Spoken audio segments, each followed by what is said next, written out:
Job's restoration from being attacked by Satan was his ministry. Let's talk about his ministry right after this intro.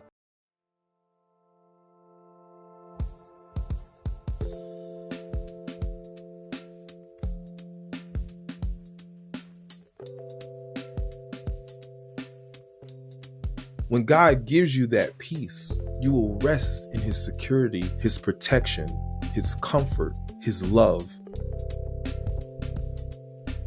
Welcome back, guys, to another video. Today we're going to be talking about Job's ministry. It's not really talked about in the Bible community, in the Christian community, as much as possible. And it actually makes a really strong case of why Job was restored and why God even prophesied about Job being a man of integrity, having reverence and respect for God, and was upright and right standing and righteous within the eyes of God. And why, through all what he went through and all that he faced, what was his true heart? And where was his heart? It was with his ministry. We're going to be reading from Job chapter 28, verses 18 to 25. Let's get right into this video. And it reads, I thought, surely I will die surrounded by my family after a long, good life. For I am like a tree whose roots reach the water, whose branches are refreshed with dew.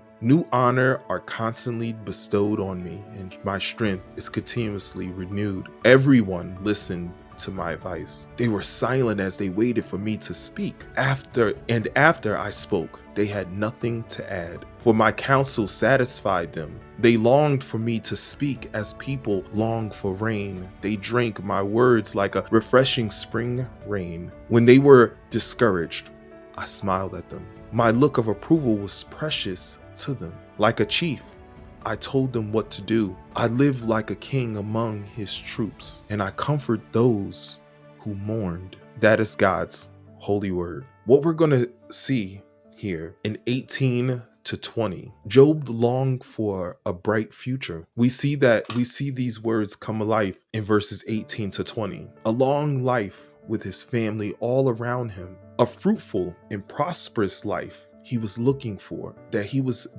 doing to help the people, his ways. He wanted to have, like everyone, he wanted to have a fruitful life and be able to prosper and to be able to help people, to encourage them. He wanted to have an honorable life with glory within his life, a strong and energetic body. He did not want those sores from his head to his feet to be there. He wanted to have an energetic and strong body, as we all do. But we also see in verses 21 to 25, Job longed for the privilege to counsel and to encourage other people, to be able to lead them and to guide them, to be able to give them hope and encouragement. We see in 19 to 25, his counsel was valued by the people. It was so valued that they listened and they added nothing. His counsel was gentle and true and so helpful that people sat in silence and listened intently. His counsel was coveted and heeded. They embraced it. They listened and they acted on it. They gladly followed. His counsel was his smile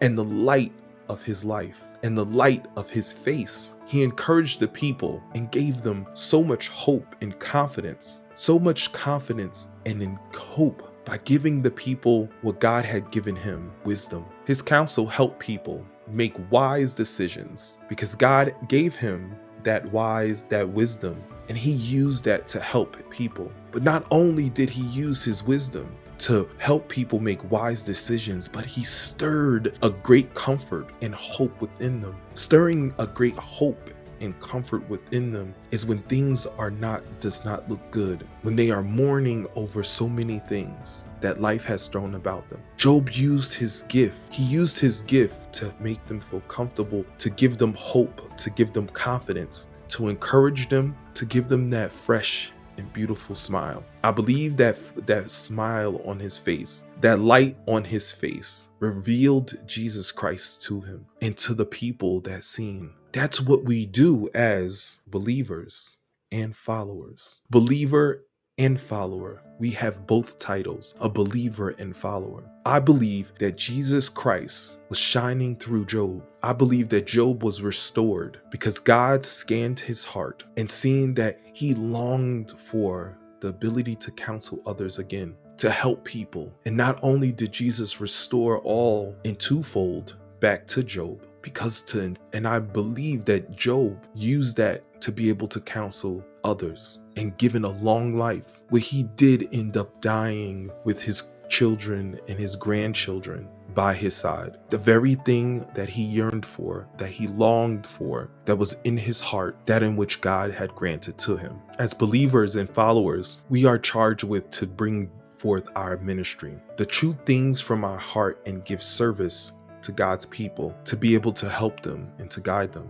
And we see this reflected out in Job 29:18-25, because that's what we do as his believer and follower. And that's what you should do. I hope you enjoyed this video. God bless you, and God bless your family.